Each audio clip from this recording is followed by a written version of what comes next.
appreciation, the fireflies lit up the scene. In their natural light, Gloomy could safely enjoy the fair too.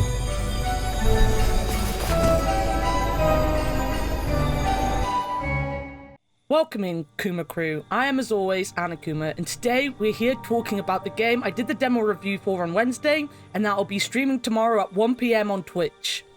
That game is, of course, Gloomy Eyes, which has a lot of love this Halloween because, well, just look at it. Nina was just going to have to do something about that.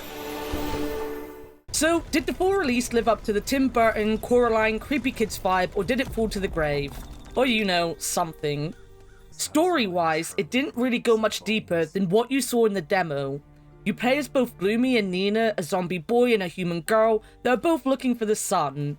It does end up being some weird little love story, which I'm not really totally convinced on, seeing they are both children, but it was very Romeo and Juliet coded, and it was done sweetly enough that you get behind it. Something I hadn't heard in a long while.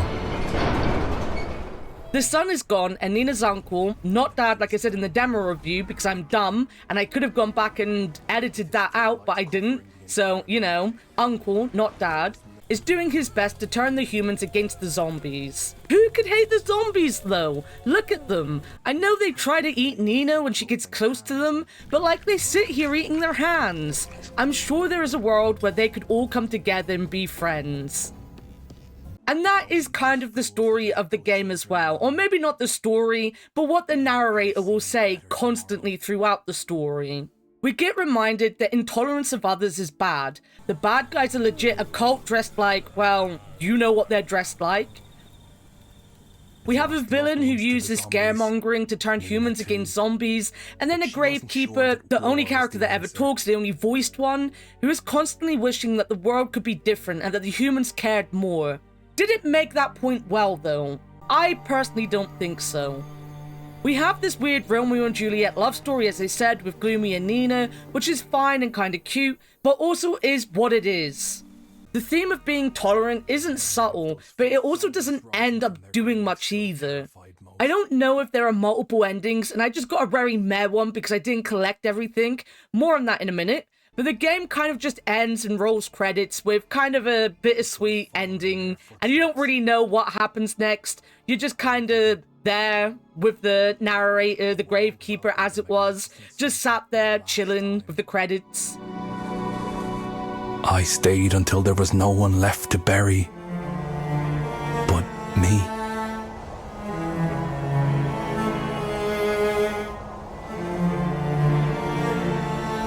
In the demo review, I said that a lot of this game is going to hang on the storytelling, and it was fine. When having to talk about the story in any way, you see that it is kind of hollow and just there for the sake of being there, but the way it was presented is so cool. It has a great vibe and style to it. The voice of the narrator gives the story such sadness that you fully immerse yourself in the world without realizing that the story is kind of just there. Or maybe it is because the ending was so bland that looking back on it, you realize it was hollow. Surprisingly, it was the puzzle crafting in the end that really made the game, yet even that is kind of marred by being overly simple and hand-holdy, whilst also being long-winded and kind of boring at points. I know, this sounds like I hate the game, but stick with me. Gloomy Eyes is sadly yellow paint the video game. If it isn't yellow paint on everything you can touch or climb or pick up or jump over, then it is yellow fireflies leading you along what ends up being kinda just straight roads anyway. I'm not against yellow paint or aids to help people, but in a puzzle game there's 100% just puzzles and nothing else. It is a little weird to have absolutely everything covered in yellow paint.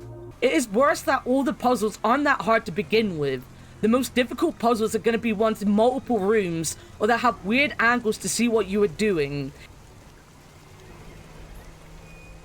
Honestly, the worst puzzle I dealt with was the one in the fair, when you have to deal with the roundabout, and that was just because it was a pain to see what I was doing, so I had Nina running around and annoying me whilst Gloomy was struggling his butt off down here moving it. In fact, I sat and I thought to myself that some of these puzzles only took longer than needed because they had decided to make them harder, but instead of actually making them hard to solve, they just made them awkward and fiddly. Like, instead of making this a more involved puzzle, they just put a barrier here for no reason so that you have to fiddle with it to get the right angles off. The barrier could have been gone and the puzzle would have still been as annoying as it was. But the barrier just made it more so because then you had to try to figure out where Nina was at any given point to get her off the roundabout at the right point. One thing that kind of made me laugh mechanically was the distribution of skills. Gloomy can't press some buttons or switch some switches. He also very much can't connect any power source or climb anything other than a simple step. Nina can pick things up, but she can't throw them. She also can't move even the smallest of things, even if it has wheels. This is meant to make the puzzles more cooperative between the two. You can't complete a dual puzzle without both of them, and there is some logic to it. Well, the moving and throwing, I guess there's some logic to. But the logic behind Nina not doing Gloomy stuff is that he's just uber strong, which doesn't really explain why Nina can't throw a brick at something, or why Gloomy can't just press a button. Gloomy also can't jump either.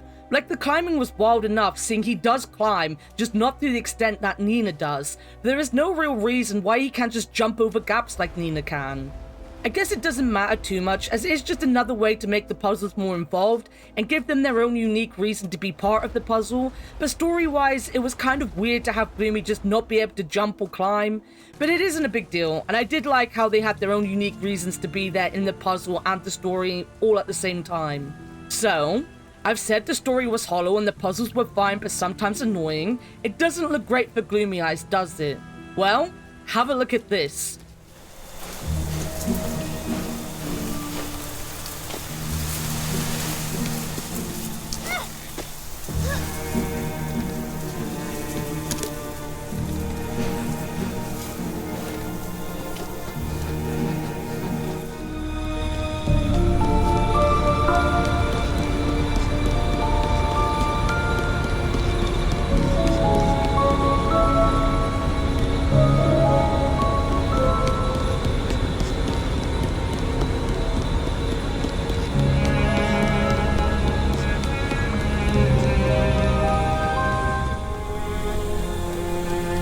What other response was there but to fight back?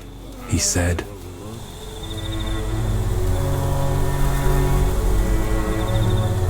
He was their priest, their commander-in-chief.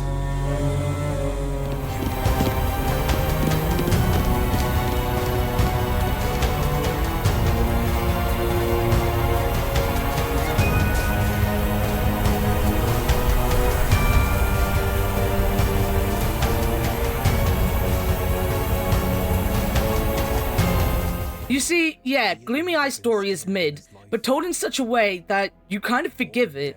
Gloomy Eye's gameplay also holds your hand like you're a child that can't figure out how to go straight forward on a map. But it was fun to play still. But what Gloomy Eyes does super well is bring you into the world and make you fall in love with it.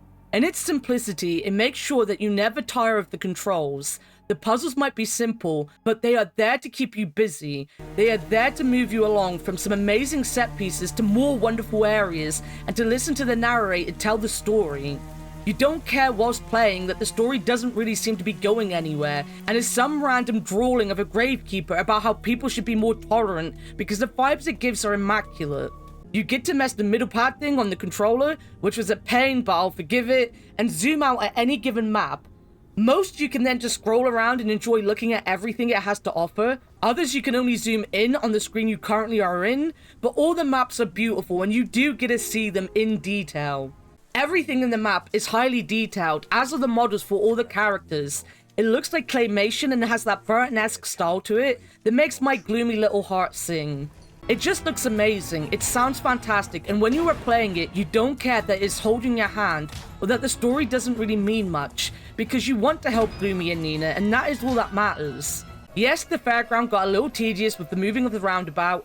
I also found the mine level with all the sneaking around enemies got bothersome, because waiting for things to move is not a fun puzzle, but other people like those puzzles, and might find something I really enjoyed, like the haunted house rails, to be tedious or annoying themselves. That is the beauty of Gloomy Eyes. It has a little something for everyone, and it does everything really well. The camera can be a little in the way as it tries to have a wonderful cinematic fixed camera thing going on think kind of Silent Hill type thing, and I will continue to complain about it, but times like working on the roundabout is just a pain because of the camera. I didn't even try it with keyboard, but the game works really well with the controller. You'll automatically jump over things and climb, so you just have to walk towards things to get these actions going. When you need to throw things, the game auto-aims at what you are throwing, and you just press the action button to throw. Triangle will let you go between Gloomy and Nina, but when you aren't controlling one of them, they will stay still. So you can end up leaving them behind in random places and have to do a lot of walking to get them back together again. Or indeed, you can body block each other, as they can't move each other. So if you're trying to get them both into a tight space, make sure to leave some room. Everything interacts really flawlessly, honestly. It is a well-oiled machine of mechanics, and nothing felt really clunky other than the camera positions at times. Again, sometimes it felt the difficulty in the puzzle wasn't in the way they decided to design it, but in that they made a puzzle, decided it was too easy, so put a wall in your way to make it longer. Also, I'm pretty sure they made one of the puzzles in the demo easier in the full release. In the demo, when you hit this light, it swings, and you have to move in time to get past.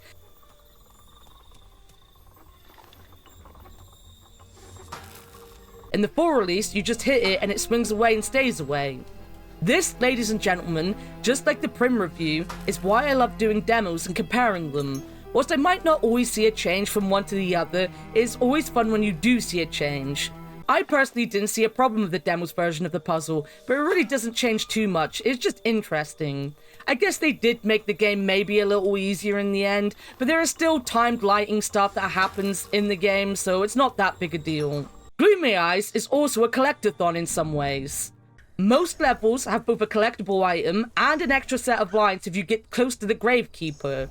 I managed to 100% the items in the first playthrough, but missed the Gravekeeper in a few levels, as getting close to him is a pain, but not just that, sometimes I felt that I had triggered him, as he was talking at the time, but then I saw at the end of the game I hadn't triggered him. That was especially a thing in the haunted house. I was sure I triggered him, but apparently I didn't. Both the items and the Gravekeeper have extra lines, so extra lore. It doesn't add too much as the world building isn't fantastic, but it is sweet enough and worth doing in my opinion. I'll try to get all the Gravekeeper lines on stream tomorrow, so come watch that. We also get the OST in-game in the main menu, but be warned, if you don't want to know what areas you'll be visiting, then don't look at it. I did, and I wasn't upset I saw what was coming, but it was a stupid Anna moment when I realized I'd spoiled some of the areas coming up in the game. Overall, this is a well-crafted game. It is simple, it is fun, and it is engaging. It is a short experience. It took me about 3.5 hours to complete the game, but not 100% it. And it has hidden achievements. In my playthrough, I only got 8 out of 29, and as some of them are things like opening a door and finding a zombie on the toilet, and all of them are literally hidden achievements on Steam, then you can spend a lot of time exploring to find the rest of them. I highly recommend it. I feel it shows these writers have a good knack for puzzle crafting and a decent idea when it comes to writing a story. The art in this game is amazing. It is like a mini Tim Burton movie and I love it, and the sound design is crazy good. Plus the voice actor in this, top notch. Legit turned the game from a 6 out of 10 to an 8 out of 10 for me. Without him, the experience wouldn't have been half as interesting or fun, and especially in the last full level, his narrating as Nina wanders the mountain looking for Gloomy made that scene so much more dramatic and sad than it ever had any right to be. Also, it has 2 boss fights, and they are puzzle-based fights as well, and they're really well designed. For a fighting mechanic to be introduced so late into the game and only used twice, it was well polished as everything else in the game is. Which is actually going to be my last point. Gloomy Eyes does a lot of things, but very often only does them once or twice. That is both a negative and a positive. The negative is that, what is the point in all of this? The final boss fight doesn't even necessarily use all of the mechanics either. They don't build on each other, they're just present some of the time and then not at any other time. The positive? It has something for everyone, and if they wanted to make another game in the Gloomy universe, or indeed just another game similar to this, they can, and they can take a lot of confidence in the fact that everything they laid out here actually works really well, and they have a solid foundation for another game, maybe even a longer game, that does then end up having a final stage that would use all the mechanics they put into it. Seriously though, go check out Gloomy Eyes, you will not regret it. link to the game down below, and I will say I did get the key for this game on Keymailer, but I was always going to be playing this game, and undoubtedly going to love it as well. Look at it, I'm the exact audience for this art style and storytelling method. Like, I am literally a gloomy bear. Like, it's made for me, guys. It was made for me. That is all I have time for today, though. If you'd like to continue to support this bear here, then please feel free to like this video, comment below on how far you would go to save the sun, and subscribe. Also, follow me on twitch.tv/Annakuma, where I keep saying I'll be playing this tomorrow, and I will be playing this tomorrow, but I also stream 5 days a week. So come hang out with us and have a good time, maybe. All my socials are linked below as well, so find your favorite way to follow the bear. I'm also sorry this video in particular is very badly voiced. I have been very ill, extremely ill. I got COVID again. And as I got COVID back in December, and that lasted until February, I feel the end of this year is going to be painful for all of these videos, because I'm very stuffy, and I'm very blocked up, and I'm doing very heavy lifting of reading things on stream right now, with 100-line defense, whatever it's called, and Yakuza, which is only half voiced, and some Zero Escapes thrown in there too, and a lot of Persona. It's all visual novels, guys. I'm just doing visual novels at the minute, so my voice is going to be done. But I apologize. Hopefully it's not too noticeable. I'm sorry. Till next time, though. That's my 10 a.m. alarm.